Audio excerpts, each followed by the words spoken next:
Welcome to YOUCANIC. Today here in YOUCANIC we have a 2014 Toyota Highlander, and on this Toyota Highlander we're going to go over where you would add and check and add brake fluid to this vehicle. So this is your brake fluid reservoir.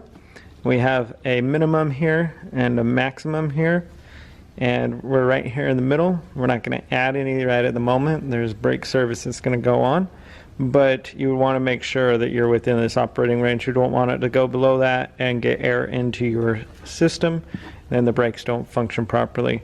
But when you go to add brake fluid, make sure you clean this cap off of any debris. Then you pop the cap off and fill it with the recommended brake fluid. This brake fluid, all your caps generally say what fluid to be putting into it, and this is a .3 brake fluid, and so that's the fluid you would add to fill this up to the full level. So that's how you add brake fluid to your 2014 Toyota Highlander. Thanks for watching YOUCANIC, where you can be the mechanic.